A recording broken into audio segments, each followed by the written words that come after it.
ከልጅነቴ ጀምሮ እጄን አጥብቆ የያዘኝ ልንመሰክር የመጣ ነው።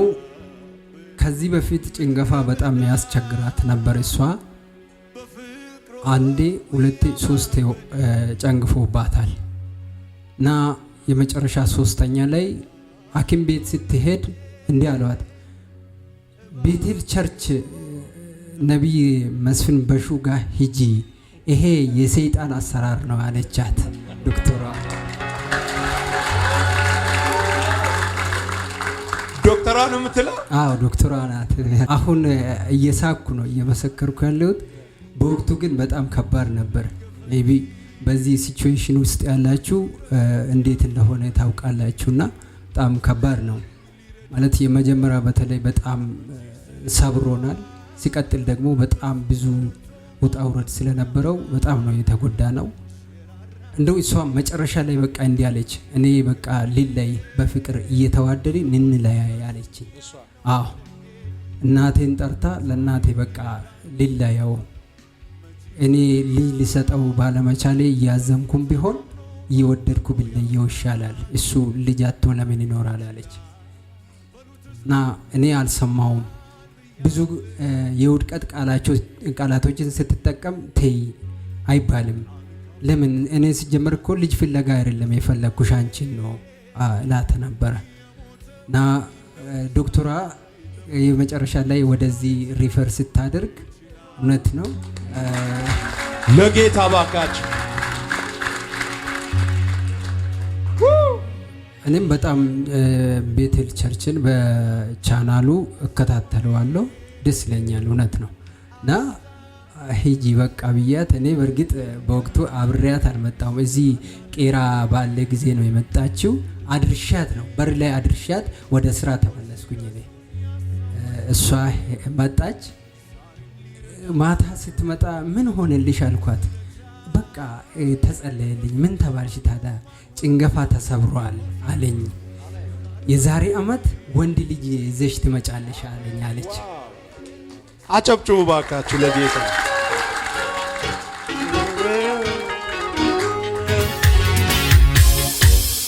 ወደዚህ ዶክተሯን ሪፈር አደረገቻቸው። አዎ ምን አለች?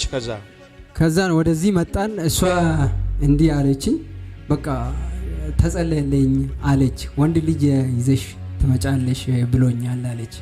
እንዲህ ካለች በኋላ እንግዲህ አንድ ሁለት ተብሎ ወር ተቆጠረ። የመውለጃዋ ጊዜ ደረሰ እና እዛ 9 ወር ስትሞላ አቀማመጡ ልክ አይደለም ብሎ እንደገና ሪፈር አረጓት።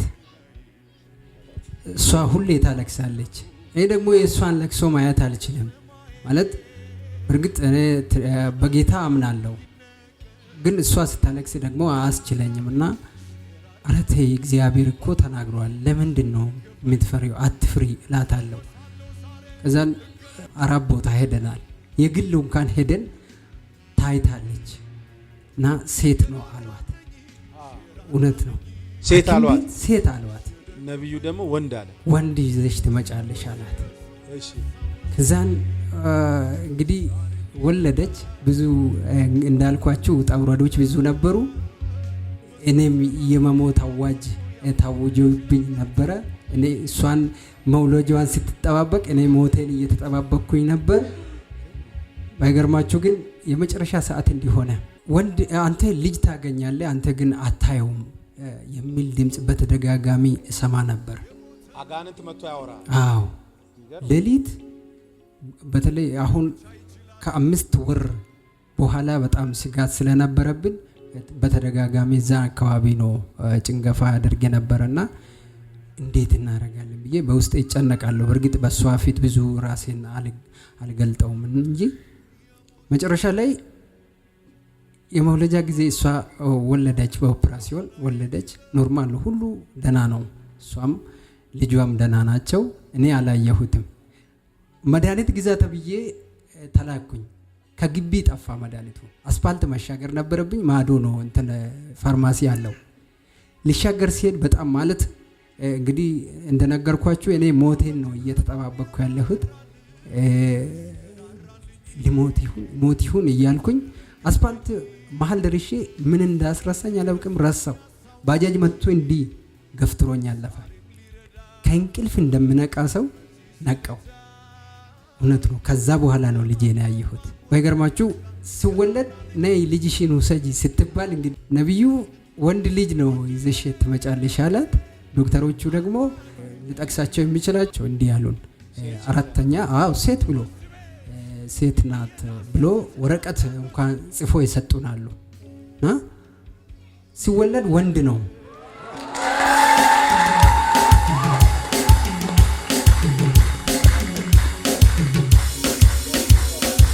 እግዚአብሔር ወንድ ነው ካለ ወንድ ነው። ሲያጠገባችሁ ያለውን ሰው እግዚአብሔር የተናገረውን አያጥፍም በሉ። ሴት ያለቻት ዶክተር ነው ያዋለደችው። ማን አዋለደ? ሌላ ሰው ነው ያዋለደው። አዎ እንዲህ እኮ ተብያለሁ አለችው እሷ። እንዲህ እኮ ሌላ ቦታ ሐኪሞች አንድ ቀን ከዛ በፊት ይቅርታ ቤት ውስጥ ያለንበት ግቢ ጋር ሆና እሷ ለካስ እሷ ሰምታለች ሴት እንደተባለች ሰምታለች እና ይቀልዱብኛል። እኔ ወንድ ልጅ ነው የሚፈልገው እላታለሁ።